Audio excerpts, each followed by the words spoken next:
Welcome to Question Everything, where we question everything because why aren't you? Today, we have a special guest, Katherine Mantovani. Am I saying that right? Yeah, it's pretty Yeah. good. Okay, perfect. She is an intuitive coach and she does, how to put this? She helps women intuitively releasing their past trauma, connecting to their highest self, stepping into their personal power, and letting go of fear. She's a certified trauma informed yoga instructor who did yoga right before she came so that she can be in her center. She's a Reiki level 2 instructor or just qualified to do Reiki at level 2 and an NPD expert. I had to look that up, girl. Narcissistic personality disorder expert. Today, we are going to dive deep into her story, some tips that she can give you, actionable tips, so that you too can get on the path, some advice that she would give women that are struggling. And we're going to ask her two powerful questions. And then there is a surprise gift for you at the end. Um, and then we'll tell you where you can find her. So, Katherine, do you prefer Katherine or Kat? Yeah, either one. Okay, I'll do Katherine because that's your name. All right, Katherine, sounds good. what's your story? So, from a fearful place, paranoid, distrustful state, questioning people's motives, to now helping people step into their personal power, let go of fear, release past trauma, and connect to their highest self. What was it like before you decided to serve at this level? Thank you so much for having me and the awesome introduction. It was good. It was good. Thanks. Of course. So I'm gonna go way back to when I was 9 years old. Mm. I knew at that age that I wanted to help women specifically recover from abusive or toxic situations or relationships, although I didn't word it like that when I was that age. But I Right. knew that I wanted to help women in difficult situations. I didn't know at that young age that I would then spend the next couple decades preparing for that. Mm. So it was a surprise for me too, how it all came together. Because if you know, and I know you know a little bit of going through a hard or dark, difficult time for Mhm. personal transformation, and although everyone's different, if you know that that darkness and those quiet, still moments in life where you question and doubt things down to everything, you just know you've had that experience or you haven't, and so think that you do understand it. So I didn't realize when I was in that dark time, the dark night of the soul, if you will, Mm. that I was preparing for where I am now. And so, of course, looking back, it all flowed and unfolded perfectly, but Mm. I didn't realize that it was all building up into to this point now. I Mm. just wanted to feel better. I around the age of 27, I would say that a lot of my trauma really came to the surface. And if anyone watching has experienced trauma or been in a narcissistic abusive relationship, you understand that sometimes you think it's never going to change and you're never going to get out of it. It causes a lot of mental and emotional turbulence within you. And because it's such a deep, dark experience personally, it's very isolating to go through all of that. And so at the point that I dove deep into working through my own trauma, I didn't realize that the depth of work that I was doing was preparing me to help other people with theirs. Of course, now I'm extremely grateful Mm. that I experienced everything that I did and I went through everything that I did to be able to uplift people and help them get back to home and safety within their own bodies. Because that really is the first step to creating a safe and healthy, intimate relationship with someone else. So you have to create that and experience it within your own body first. Absolutely. Yes, I absolutely agree. And I like how you called it the dark night of the soul. Is that what you said? Yes. Where it almost feels like it's so painful that oblivion would be preferred. Not that I want to unalive myself, just anything would be better to feel than this right now. Um, I know it's probably deeply personal, but for the sake of relatability, do you have like a specific trauma you could share, or is it too dark? No, I was raised by a narcissistic mother, Mm, and it was very challenging when I was younger. I was just trying to be a kid and grew up a little too quickly, but didn't really develop emotionally, mm, like I could have, or wasn't supported emotionally like I could have been. mm, And of course, now I've done that for myself, and so all is well, and I'm at peace.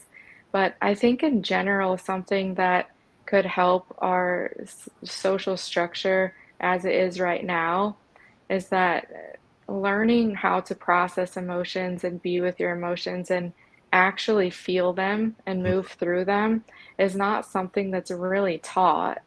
No. And so a lot of times when people get older, and for me it was around the age of 27, things start to surface emotionally, physically, mentally. There's symptoms within the physical body that arise that they are trauma symptoms. But I think that a lot of people are searching for Western medical solutions for Mhm, things that can be resolved holistically and moved through energetically or somatically.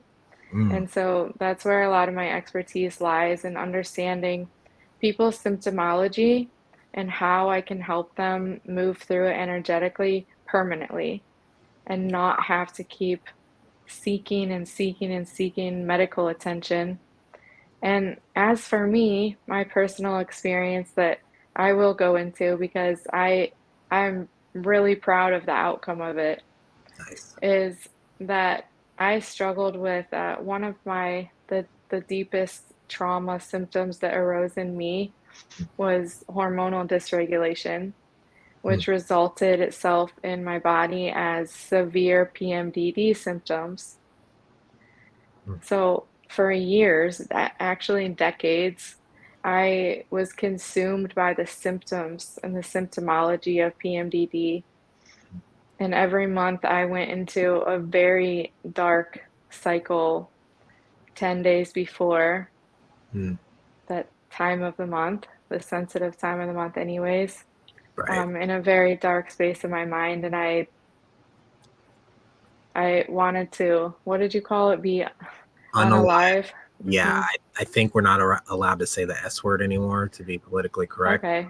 I don't know. I heard that, but I'm not gonna risk it since No, we're it's good. to. I like this one more. I like Mm, this reframe. So, mm, experiencing that every single month, of course, I wasn't ready to be able to help people how I am now.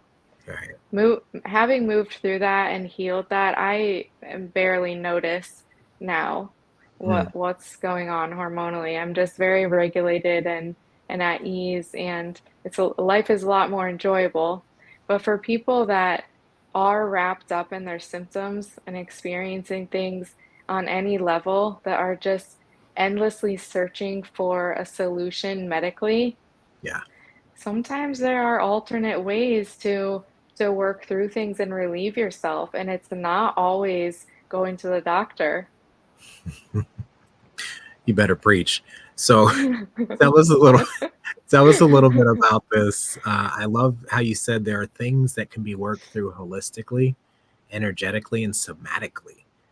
That's powerful because here in Western medicine, we rely on pills. We rely on things that'll squash the symptoms. Like we're playing whack-a-mole, right? And you take a Yeah, drug, and that drug requires three more drugs to regulate the things that it's thrown off. And so, like you're on an upper, and you right. can't sleep, and so you now got to be on a downer, and now your nerves are broken. So now you need a mood stabilizer, and now Yes. You can't sleep at night and you're having cold sweats. So now you need this one to help you sleep. And you're just all jacked up. You're not yourself. You can't be yourself. What is self at that point? So Exactly. I'm really curious about some of these holistic ways of healing energetically and somatically. I know somatically means up the body, right? Yes. Okay. Yes. Talk to us about this.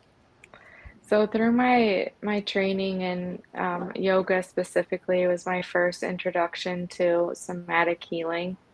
Mm, And when started the yoga teacher training program, mm, I still wasn't ready at that point to be able to help people move through their trauma. mm, I was doing it for me. I was still really deep in trauma response and having a lot of symptoms emotionally and mentally that I really wanted to work through first before I publicly exposed myself and allowed myself to help other people. understand. So so I would say that the first level was the yoga, the trauma-informed yoga that helped immensely. I had personal breakthroughs just with yoga that were life-changing. Mm, And the next level that I went to was the Reiki practitioner. And that also energetically opened me up and connected me to my inner self more than I had ever experienced. To the point that been I could have been content and called it a day and been I'm good. I'm so content for the rest of my life. I'm set. But right. the universe has a lot bigger plans for me than that. And so it was like, no, no, no, keep going. So without looking to continue, things just started to unfold and come together very effortlessly and naturally. I Mm, added on the coaching program because I do have a more assertive personality and I really like to motivate and encourage people.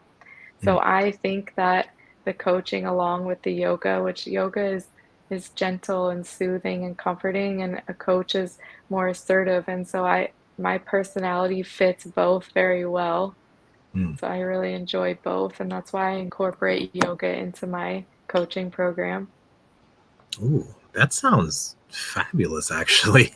I know the benefits of yoga for myself, doing hot yoga, especially because it's a lot easier to get into those poses when it's, 90 degrees and 80% humidity or something like that.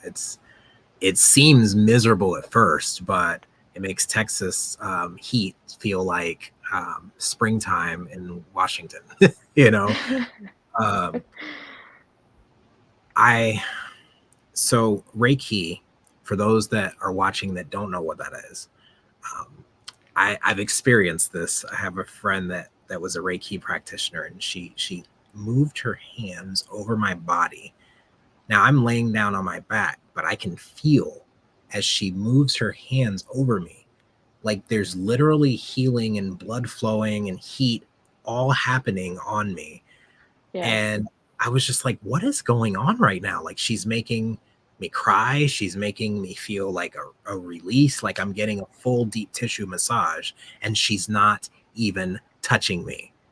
I was Yes. mind blown by that. So tell me, how do you, if that's even possible, can you work Reiki on yourself? Yes, you can. That was the first phase actually. What Reiki level 1 is self-practice. And that actually opened myself up more dramatically. It was a noticeable change. So when I'm working with energy, and so it is called the subtle energy body. Mm, So it's subtle and it's quiet. It's not loud, it's not abrasive. It's a mm, subtle energy, but it's very powerful to work with. So mm. I love how you explained your experience. That sounds exactly on point for how a Reiki experience is. I can actually also um, practice long distance Reiki. So, working with clients online all over the world, I'm able to send energy to them and move energy through their body. Now, whether or not they are able to comprehend that or be in tune with it Right. yet is everyone's at different levels of healing, intuitiveness, consciousness, and so whatever level they're able to receive that energy at is I just I send it and let it be. But it makes an impact, and I just send it, and I just trust that it's going in the right place. I'm gonna have to test you out on this because I've heard of this long distance Reiki, and I'm like, could that be a thing? But then I remember learning about. Did you know that electricity doesn't even travel in the wires? Like the reason they couldn't bury it in the ground, I can't remember exactly, but there's a reason why it's raised above. Like, I remember seeing that too. yeah, it's like it instantly moves, but it's not in the wires, it's around it. So that makes sense with the subtle energy body, right? The energy that's kind of our aura, if I may, right? Yeah. It's Mhm. the energy that's radiating from our bodies. My wife is very hot natured, and so sleeping in the bed with her, I have to distance myself. That's why we got a king bed, because she just radiates all this heat. I feel like it might be love, but um, it it's very fascinating to me. Um, 'Cause, we have our different beliefs, our different religions, and most Christians would say this is of the devil. What are your thoughts on that? I just let them be there with that. That's okay. Have you I worked I on people with very strong beliefs or religious backgrounds? Like, do they allow you to, um, work on them? um yes, I have. I have yes, I have, Yeah, and I just kind of leave it if I notice or feel that there's an uncomfortability in something that I'm saying, I just kind of leave it and that's okay. There's plenty of other things that we can work through and work with without getting too deep into that touchy subject if it's sensitive. So I yeah, just it's not an issue. It's never been an issue. perfect. Yeah, no, I'm just curious myself. That's kind of more of a me question. I tend That's to a good question. thank you, thank you. I tend to Yeah. approach things from a yes and rather than either or. I don't think Yeah. that it's that there's just one way. I think there is a lot of ways to the ultimate truth, which in my belief is love. Right? Every religion I've ever studied, every literature I've ever studied, if you look at the core principles, they're the same. Right? Yes. In the end, 100% agree. yeah, we just want to Yes. be a part of be a part of the collective consciousness. And some people call it God, some people Right. call it whatever they call it. But just because I call um what was the phrase, calling water something else doesn't make it.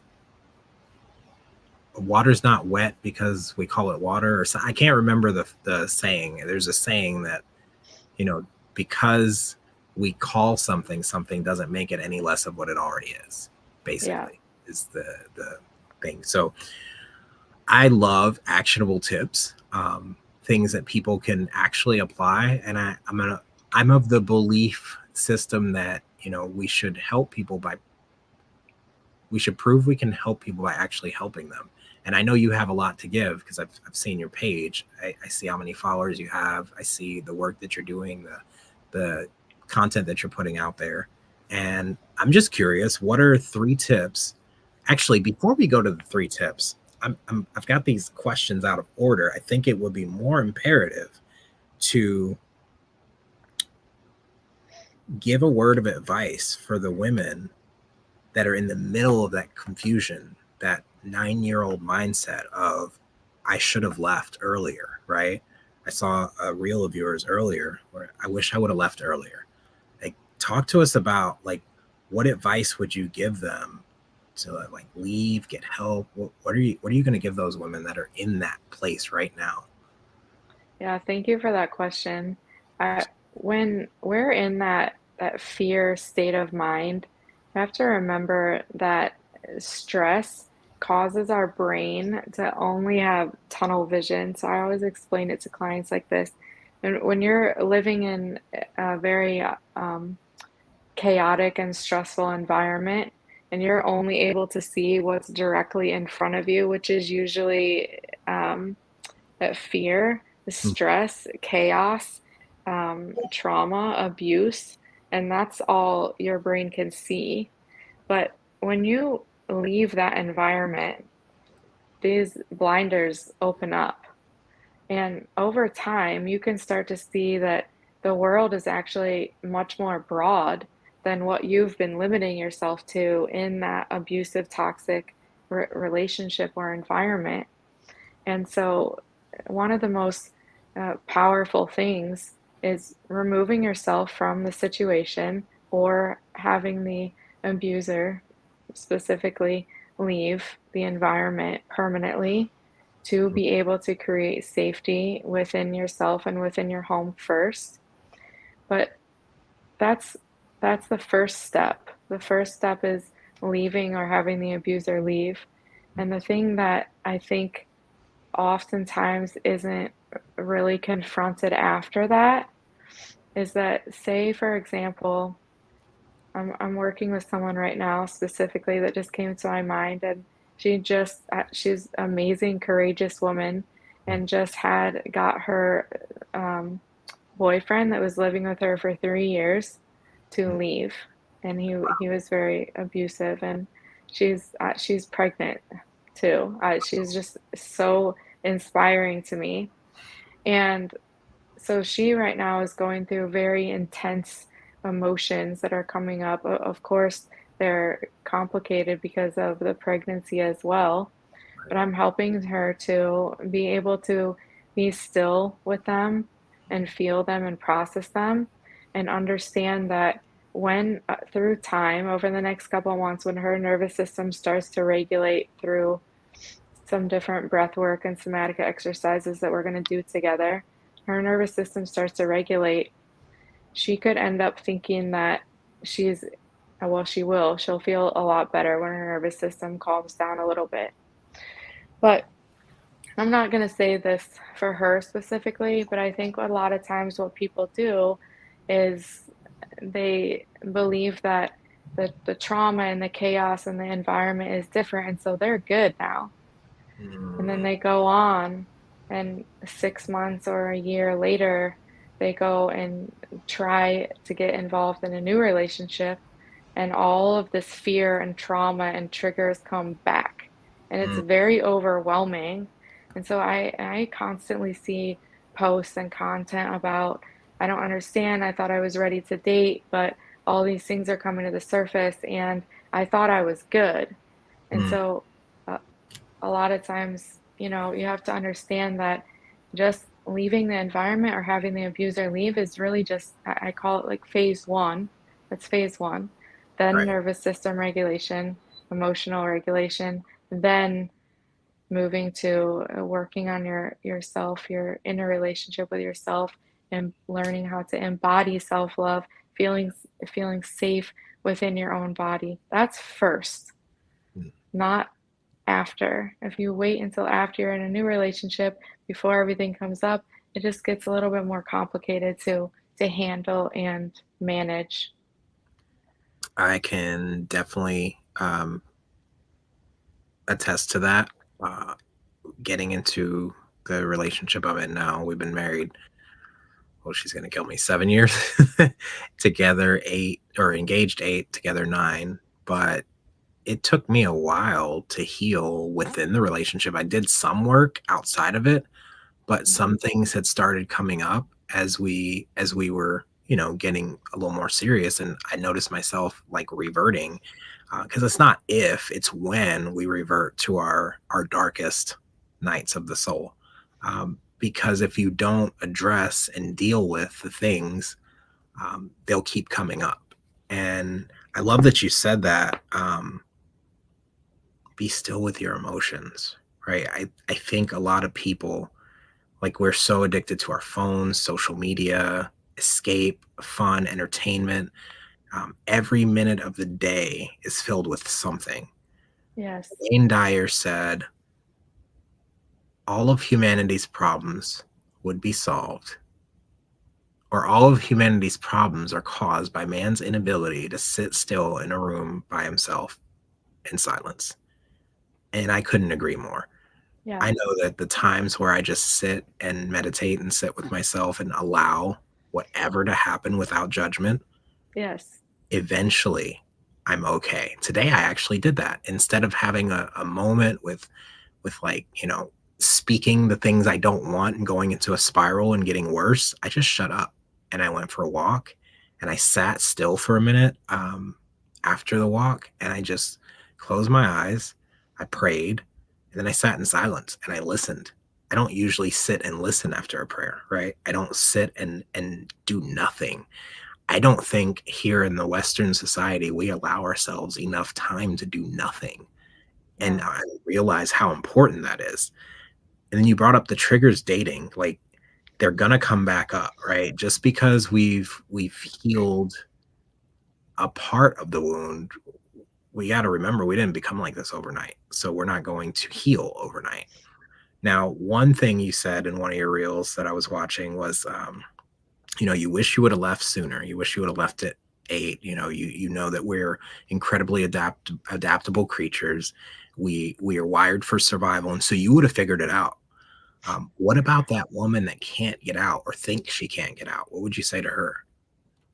So, with a lot of compassion, I would say that there is always a solution, even when you can't see it. Mm, it's powerful.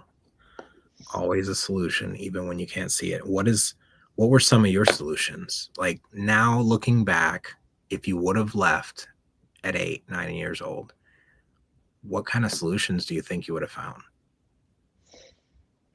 That's a great question. I love adventure. And I strongly believe that I would have ended up where I am now, regardless of the path that I took or stumbled on. Right. So I'm confident that everything that I've been working towards in my life has led up to this moment. And so no matter what I would have gone through or what I would have chosen, I do believe that I would have ended up here Mm. where I am now. So what I'm hearing for them is take that leap of faith. It's all going to work out. Yeah, absolutely. But fear is paralyzing. And so what you said, going back to a couple moments ago about how powerful it is to sit with yourself and just be and Mm, allow yourself to just feel without the mind interrupting you. The truth is that our bodies are made to heal on their own. They're very wise. mm, If we can just learn to quiet the mind, the body does what it needs to do, always. mm, But it takes a lot to be able to get to that point. And so that's one of the things that I offer in my program is for one of the first things that I do is teach to quiet the mind first, because you can't get deeper than that if your personal mind is chit-chattering nonstop. It's loud. I went through it. It's my mind ran me wild for years. So I totally get it. I get the noise, I get the chaos, I get the repetitive thoughts. I understand it. mm, But you can go beyond that though, and it doesn't have to rule your life or your choices. mm. I'm putting that intentional space there just to let them sit and uncomfortable. So, what are three trying to think of how to ask this question. What would you say the top 3 things for someone wanting to start this journey? What would you give them as the top 3 tips for them to bridge this gap from the chaos, confusion, and conflict to inner would you say the most powerful place you can go is within the journey from where they are now to where ideally you take them? What are 3 pivotal steps they can take? That I would say number one is to be curious and uncomfortable. Being curious and uncomfortable at the same time is okay. It doesn't mean that it's wrong Mm. to start. The second one is to ask for help Ooh. because literally it can take 200 times longer trying to piece all this together by yourself. Mm. So help and the right support, having somebody to offer a safe space for you while you work through these very complex and deep, intense emotions is crucial for healing. That's two. Okay. And the third one, I would say that even when you don't feel that you're worth it, you are worth your wildest dreams. Mm. And being able to take that step towards healing and working with somebody that knows the path and that's been there, you're going to be able to get further and reach places of potentiality within yourself that you didn't know existed. And for me, that's one of the most rewarding things to witness. It's very special. Mm. That brings me to I want to say my next question, but I'm gonna sum that up. So it's okay to be curious and confused at the same time. It's actually normal. It's nothing wrong with that. Yes. Ask for help because it could take 200 times longer to do it on your own than to just ask someone who's walked that path. And then remember your worth because you are worthy of your wildest dreams. Yes. So, what is your most like your most proud moment of watching someone's transformation, if you're able to talk about it? Well, I'm going to share what first came to my mind. Mm. And I have a client that I'm still working with, but she's on a little bit of a pause right now because she's going through a very intense case with an attorney. Mm. And so healing is a process where we need to slow down and Mm. be gentle and quiet. And she's kind of in fight mode with for the attorney and to get her daughter. So there's a lot of energy going there. And so I'm comfortable with it just kind of being paused right now. It's okay. It's Mm. part of her process. Everybody's different. And so it's fine that she's taking a time to focus on working with the attorney to be able to get her daughter. So I was working with her one day a couple months ago, and one of my gifts, if I can call it that, is being able to connect to people's emotions and understand what they need to move through to reach freedom or release the emotional energy within their body. And so she had a court hearing coming up. It was in July, and I wanted to prepare her for that. She was so scared. She was scared to death because she is going up against someone who her ex-husband is narcissistic, extremely wealthy, and he accused her of horrible, untrue things for Mm. of her daughter and put a restraining order against her. Mm. And so I helped my client understand that it's just a fear tactic. Mm. This is not something that you need to identify with, but she was terrified that the judges aren't going to see her for who she truly is, that that people are going to think that she's a terrible mother and all these fear-based and ego thoughts were Mm. just consuming her mind.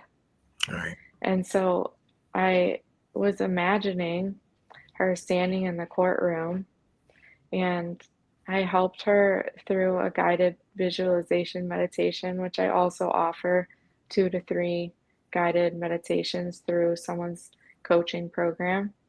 Mm. So I was guiding her through in her meditation to re empower herself and Mm. connect to her highest self the version of herself that is comfortable and confident in who she is, empowered at her core, completely embodying her truth, because these accusations from a narcissist are like they're like a joke, you know, like you're an incredible, caring, giving person, and I can see your true soul.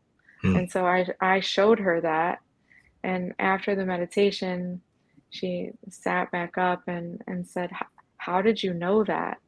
How did you know that what I was struggling with the most was fear of how I'm judged by other people in the courtroom?" Mm. And I just shared that I can connect to it, I can see it, I can visualize it, I can feel it. Oh, And for me, that gives me the ability to understand a clear solution for a client. So it's very powerful, and it's not black and white.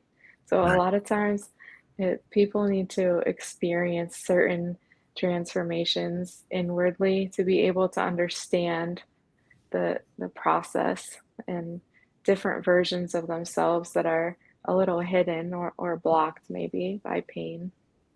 Yeah, absolutely. And it takes a high level of empathy to be able to connect with someone on that level energetically. Um, and the fact that you've been through it, you lived through it, you've helped other people through it. And, you know,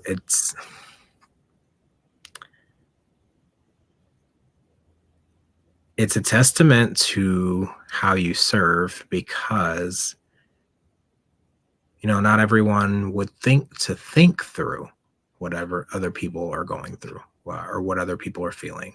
They just, you know, kind of offer advice, but they don't really put themselves in that person's shoes, which kudos to you for taking yourself and visualizing, walking them through a visualization of their biggest fear, essentially, right? When we face fear head on, it has no room to it has no life left to breathe because you've faced it and you've found that, you know, it's not as bad as you thought it would be. And ego, man, ego is such a trick. um it'll make us believe that, you know, we shouldn't go live because what are people going to think about us if we mess up or if we stutter or you know, if um, all those things. It's all, I mean, it has its place. It's there to help us survive. And so what I've heard is, you know, kind of thank it for trying to help you and then let it go. um There's a comment here I want to address from Lisa Williams. She says, curious and confused? Curious, okay. But if you believe in God, he's not the author of confusion. I understand where she's going with that. I feel like you could clarify that a little better. I know what you mean, but what what do you like curious? Did you say confused or did I put those words in your mouth? I don't remember it, exactly. It's because we're flowing, we're riffing right now. So you probably didn't say confused. I think Yeah, you said confused. It's okay to be curious and I think I said curious and uncomfortable, I think. that's what you said. It was uncomfortable. Thank you. So Yeah, that it's was okay. my words, not hers, Lisa. That's my interpretation. And I wrote it down here on my little whiteboard. So curious and uncomfortable. Let's dive into that uncomfortability because, you know, the comfort zone is where dreams go to die. So, what does it look like to be curious and uncomfortable? So I personally describe myself as fearless. Hmm. I when something comes up, especially in the past that I was uncomfortable with or didn't fully think was the healthiest, Hmm. whether it was in behavior or emotional response or a thought even within myself, I wanted to go directly towards it. Mm. Like, I want to dive in directly, I want to face it, I want to know what it is, I want to sit with it, I want to dissect it, I want to understand it, and I want to make peace with it and move through it. I believe, and think that I continue to find out that that's a really hard for people, but Mhm. I think that's one of the reasons that I'm very confident in being able to help people through their own um, mess or pain, because this process and this journey is nothing but rewarding. So you have to go through some uncomfortability and some some unfamiliarity with certain things, and you learn and you grow. And on the other side of it is freedom, peace, and joy.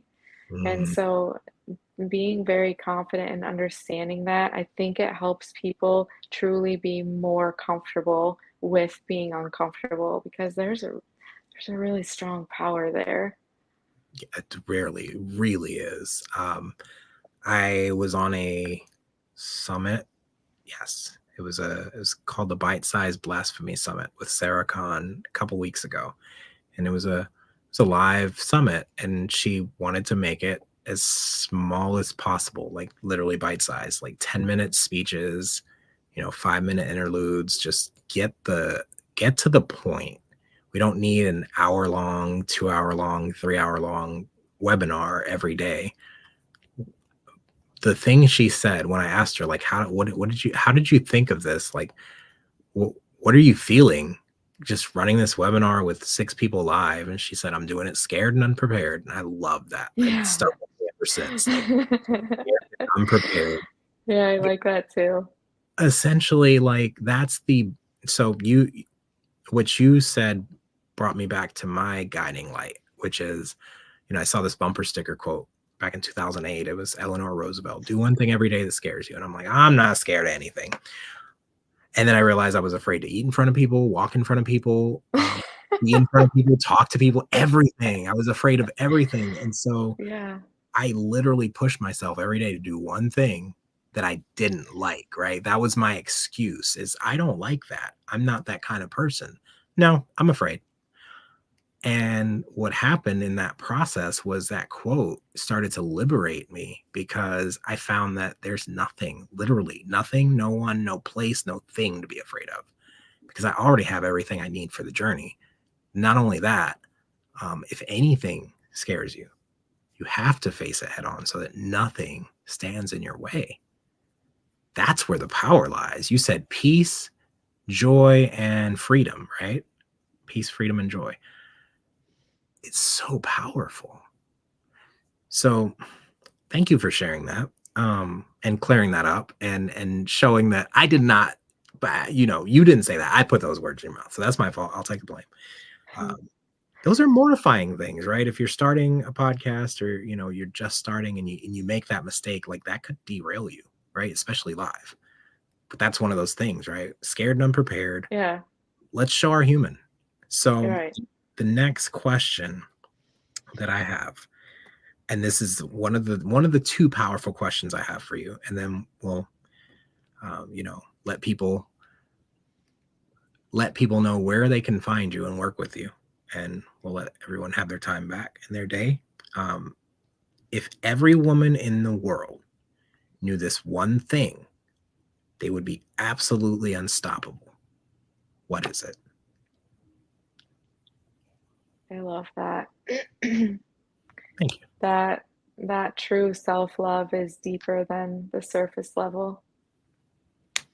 True self-love is deeper than the surface level. Take us a layer deeper on that, because I think I know what it means, but I want to know what you mean by that. So, true self-love is creating an experience and relationship with yourself. So I remember years ago when I started to do this, I was recreating toxic relationships over and over and over again after I had broken free away from my family. And I got to a point where I just kind of threw my hands in the air, and I was like, I'm not gonna date anyone. I'm not even gonna try. There's no point. I'm just attracting the same archetype of person over and over and over again. I'm not getting anywhere. I'm just walking around in circles. Mm, And I had a very clear vision of the kind of relationship that I wanted to be in long term. but I wasn't anywhere near it. Mm, The gap of my reality versus what I envisioned was huge, mm, worlds different. And so I started to deeply date myself, and I would take myself out and sit alone at restaurants and take myself to the movies and do whatever I would do normally to satisfy me in a dating relationship, but I did it with myself. And it was one of the most empowering levels of self-growth probably that I've been through because I now still I'm in a very wonderful, peaceful, happy marriage, but I will still go enjoy taking myself out and just being with myself. It's very satisfying and um, even when you're in a wonderful, safe, happy relationship or marriage, you can always go enjoy your own self. Always. That never goes away. yeah. What's one of your favorite things to do to treat yourself like that? Like what could one of these women look forward to doing for themselves? Give them an idea. Okay. Full transparency, one of my favorite things is to go to a Mexican bar and sit at the bar, have a margarita, and have no expectations. Huh. Just none, nothing. Just whatever happens, happens. Whoever I meet, I meet. Whatever conversation I have, I have. If I don't, then I don't. And it just to go out and let myself be in a physical environment and just be there and experience whatever is meant to cross my path. It's fun and exciting and different all the time. That makes sense. I mean, I can totally relate to that experience. Minus the alcohol, I'll get a ginger beer myself, but um, just I remember going to a live event in Tampa back in May, and it was like I didn't want to eat. I just wanted to people all day, and like God guide me to the next person that I need to talk to, and let me say exactly what they need to hear. And like, if there's a connection made, there's a connection made. If there's not, there's not. And that Mhm. I wish, and I probably could create this life for myself. I wish I could just go everywhere in the world, and because this is just my nature, just social butterfly everywhere and get paid for it. Like, just run into random people, have random conversations, Uh-huh. record it, and just be like, I met an interesting person today. Listen to what I learned about them. Go ahead, tell your story, you know? I And it's think you're working on that. I Like, I think I think you am are because doing that. how did we meet? It was a comment section on Facebook, right? Yeah, and to be honest, I didn't really go too far into looking into what you do. So this pretty organically unfolded too, which it again is just perfect. Wow. I I noticed that a lot with since the beginning of this podcast. And like my wife was the one that told me you should just turn on the camera. You already have amazing conversations with people. You help open them up. Like you go deep with them. And you always say at the end, I wish I would have recorded that. And so here we are having a conversation for the first time. I'm getting to know you as other people are getting to know you. And Yeah, this is great. You're doing great. This thank is you. fun. Well, this is what I want to do. So if you're saying I'm doing it, I guess I'm doing it, and I should do more of it. Um, Yeah.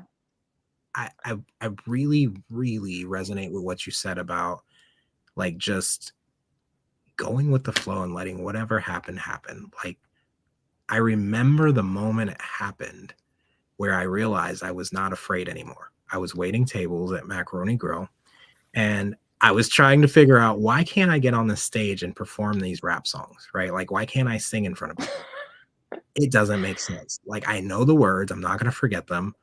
I'm good at what I do from what people tell me. People are moved to tears by my songs. Why am I so afraid of everything? And then I remember I had a show coming up in a few days, and I'm standing there in the middle of a sea of people. And everyone, I thought at some point in my life, I used to think everyone was always looking at me. I realized that I had I went touched through that every one of too. those tables. Mhm. I had talked to everyone that came in that restaurant. I had helped them. I'd brought them food. I'd got them refills. Everyone was my table everywhere I waited tables. I created an experience that made people feel welcome. And I almost got it down to a science. Actually, I think I did, where I could get $100 tip off a two-top table and create a relationship that spanned outside of the restaurant. And it was that moment where I realized, man, I'm on stage every day. I'm literally on stage every day. I get to meet strangers and go deep with them in their worst moment. I don't think there's any worse place you can be as a human than hangry, right? People come in, they're mad at me.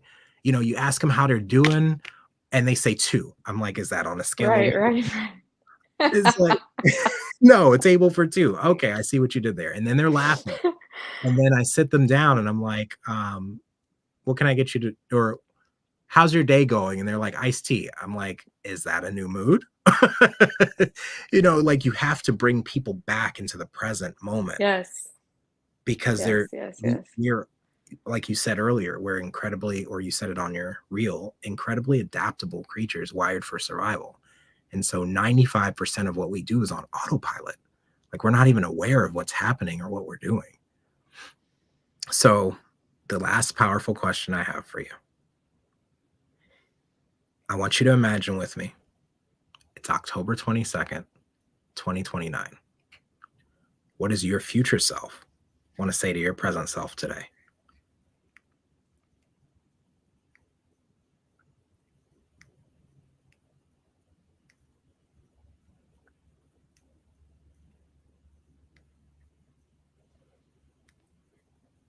Slow down. Wow. Wow. I felt that. Me too.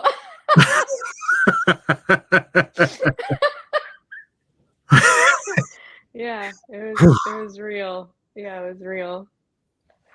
Yeah, when you said that, it was like a radiation of energy went through my heart. Like, there's no race. Yeah, So, this is only going to grow and expand and evolve as it should, mm, perfectly unfold as it should. And there is no reason to speed up. We already live in a fast enough pace world and society that we're really not meant to. We haven't gotten to the point that we're able to maintain or keep up with the social contact that we have, that a lot of people have. Because I love that do not disturb setting. So I'm like, I use that often, mm, but that's actually one of the first things that taught me boundaries. I mm, just not no, I'm I'm unavailable, and it's okay too. mm. So setting boundaries is one thing. Being okay and at peace with setting the boundaries is like the next level. So, so yes, that's what I would say.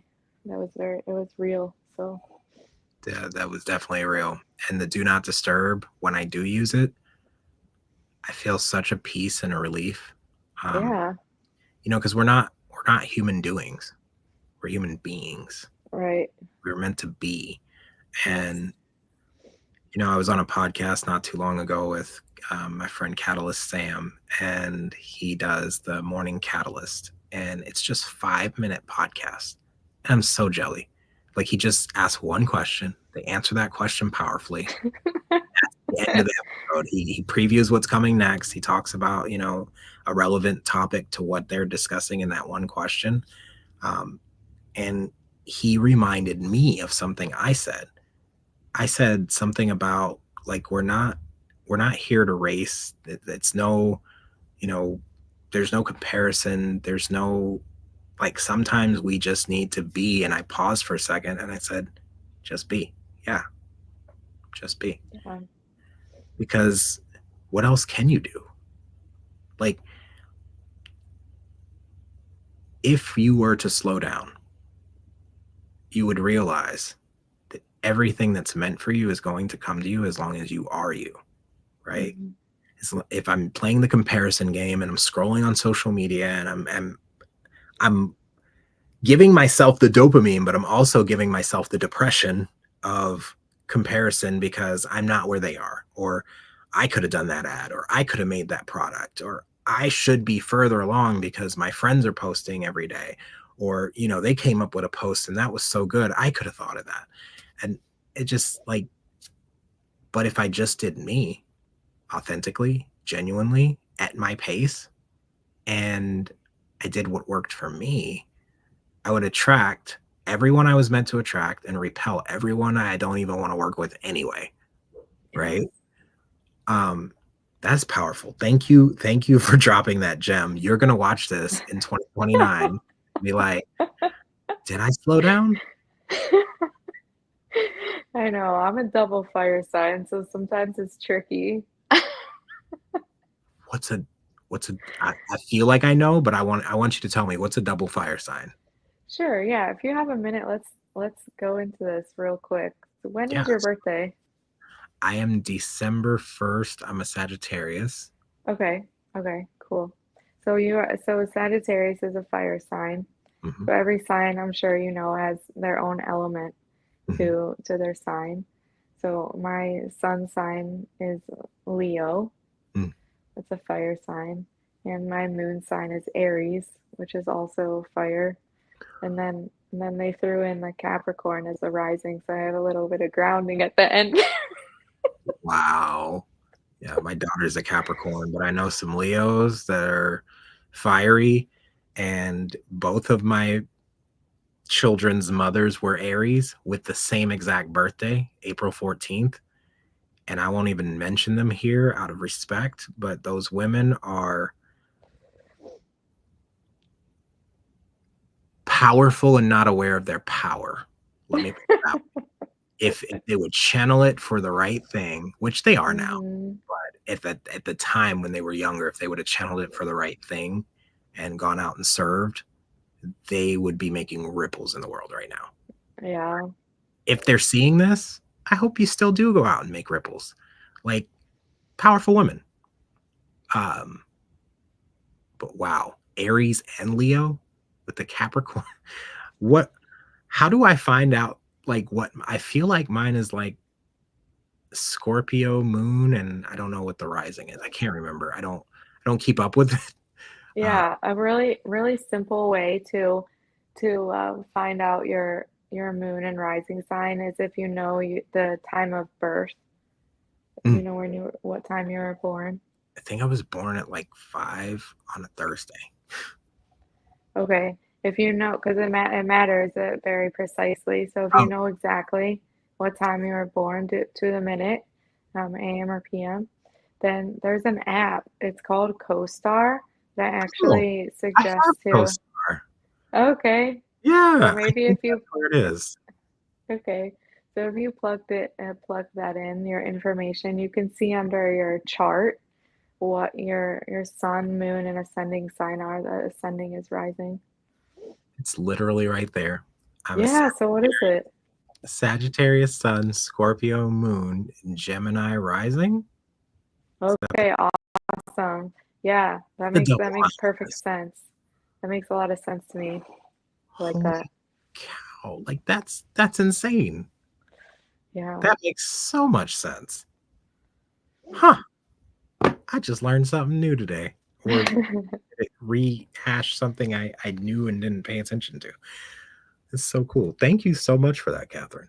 Of Uh, course. so we'll end on this note. Where can they find you and how can they work with you? I know you said you had a one-to-one coaching and yoga program that was on sale for a one-time payment, where they can release their past trauma, connect to their highest self, step into their personal power, and let go of fear. Tell us about that and where they can find you. So right now I am on Facebook, Instagram, TikTok. I've dabbled with Quora and Reddit a little bit Mm, for longer form stories. mm, So I'm offering a one-on-one coaching online program for anyone that is established woman. I'm 35, and so what I've noticed is the clientele that I usually work with are between 30 and 40. So it Mm, just happens so that it's kind of a sweet spot for me. That's what I've noticed. mm, Um, and helping establish women to be able to come back home to their true selves mm, and yes, release that fear and also permanently break free from toxic relationship cycles, which if you can do that, you can do anything, you know? So you can find me on any of those platforms and just send me a message. I offer a free consultation call on Zoom for the first meeting to be able to connect and talk through your situation, circumstances, how we can work together, what my program looks like in detail. mm, They are they are personalized, so every single program is different per client. And I really try to bring out the client's strengths and also help them face and feel comfortable with the lesser strengths mm, to be able to really encourage balance and harmony within their life. mm. Balance and harmony. That's powerful. So fun. All right. So Facebook, Catherine M. Coaching, Katherine Mantovani. Instagram, I don't, was it Quora and Reddit for longer form written content? Yeah, Okay. there's not too much on Yeah. there yet. I just kind of started working with it, but Instagram or Facebook, just send me a message, and I would love to connect.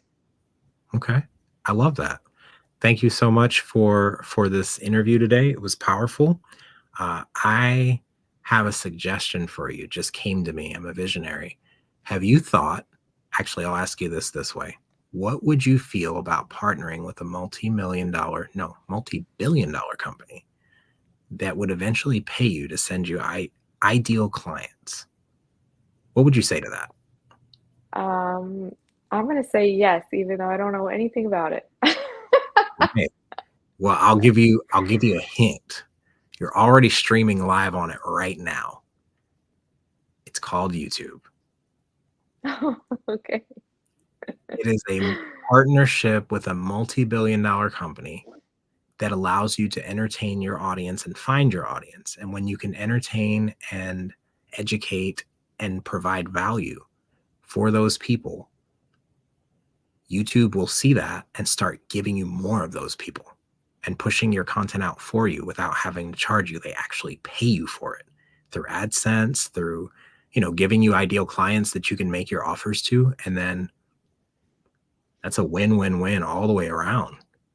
Um, I'm starting to realize that maybe my official artist channel where I'm streaming this right now is not the right place. I have another channel that started, but the logistics of moving it all over and starting over from scratch with a YouTube channel just feels overwhelming. But I bet if I was to take everything down off my official artist channel and put it on a channel that's made for what I'm doing, it would blow up.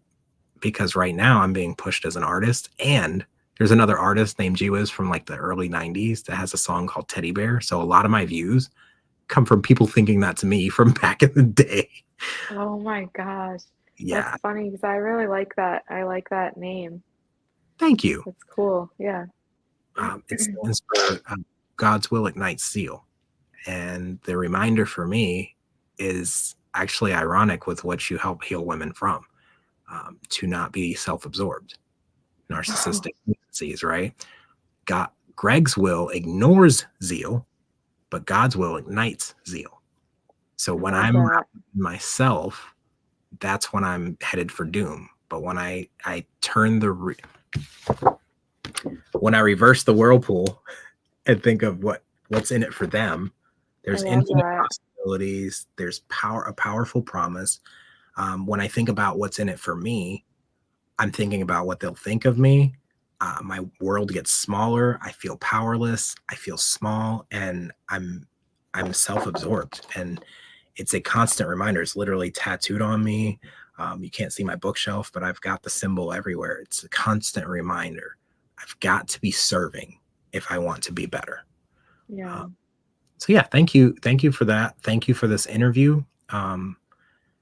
I will chat with you offline, but do you have a link by chance for that, or should they just contact you, DM you on Um, Facebook? yeah, just DM me, DM away. Yeah. Okay, perfect. We'll discuss all the links and put them in the description after this video is done. But I will end the stream here. Actually, I haven't done this in a minute. I'm gonna end on this note because I love this animation. My friend did this for me, and it's like the most powerful thing I've ever seen. We're gonna end like this. You ready?